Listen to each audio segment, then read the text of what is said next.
Isang maigsing reaction po sa pagkakadawit sa pangalan ni Harry Roque sa Senate hearing sa Pogo po.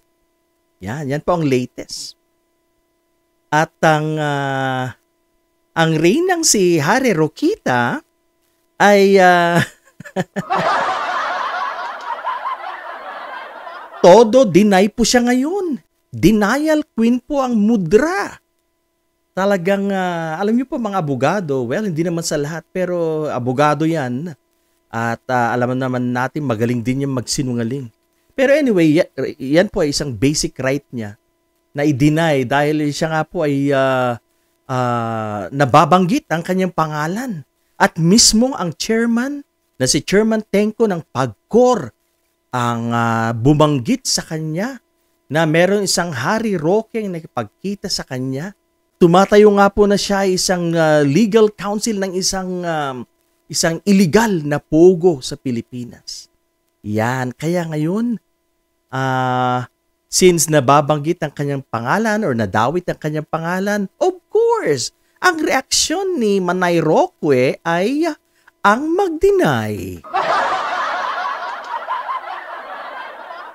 Mga kababayan, bago po tayo magpatuloy, nais ko pong pasalamatan ang aking mga bagong subscribers at ganun din po ang aking mga subscribers for your all-out support sa ating pong channel. I'm happy na it is growing little by little. Daily, merong mga 3-4 na subscribers na pumapasok, dumadagdag. Marami pong salamat. Ito po ay malaking tulong para sa akin. At ako po'y mas lalong ma-inspire and I will be motivated to make more videos. Malalaman po natin itong mga latest na pangyayari dito po sa ating bayan. Itong mga latest na balibalita. At ito ang latest na to ay yung last hearing kahapon tungkol po sa Pogo. So nadadawit ang pangalan ni Harry Roque. So by the way, shout out po sa ating mga subscribers, ang ating mga followers. Sana po ipagpatuloy nyo ang pagsuporta kay Manong Rayban sa ating pong channel na ngayon po ay lumalaki little by little. So si Harry Roque ngayon ay talagang nasa, he is very defensive dahil nga sa pagkakadawit ng kanyang pangalan. Tama nga ang aking hinala, ang aking suspetsa na si Harry Roque ang tinutukoy nila noon na may dating isang cabinet secretary ni former President Digong na nakikialam sa PAGCOR. At siya ang unang taong aking naisip tong si Harry Roque. At nagkatotoo nga ang aking hinala. Sa aking palagay, talagang malaki nga ang kanyang koneksyon sa Pogo na ito. Siya'y nakikita natin ang kanyang impluensya. Nakikita natin na siya po ay naglalabi, nag-influensya sa PAGCOR para po maipalusot itong mga illegal na mga kumpanya po na ito ng Pogo. At isang napakalaking denial po niya ay ang na napatunayan ni Senator Risa because we were watching the hearing yesterday. Sabi niya noon, nabibilang lang siya sa Whirlwind. Yan, corporation. Pero lumabas na kahit sa Lucky, hindi ako nagkakamali, Lucky South, 99 ba yun? Pati para sa isang kumpanya na yan, konektado din siya. Kaya ito ay isang malaking kasinungalingan. Yan. Let's put it this way. Isang malaking kasinungalingan mula po kay dating Executive Secretary Harry Roque. Yan. So mga kababayan, nagpapakita lang to na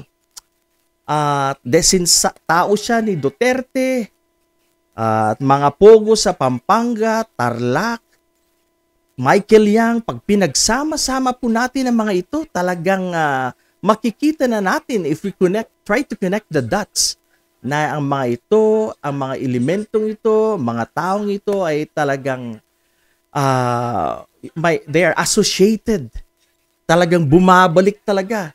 It's pointing to Davao. Yan ang maliwanag. Ito po yung ating reaksyon at ang pagtingin po natin, may connection si Michael Yang, Harry Roque. Napakalawak ng pogo na to. From Davao to Porac, Pampanga to Cavite at iba pang mga lugar.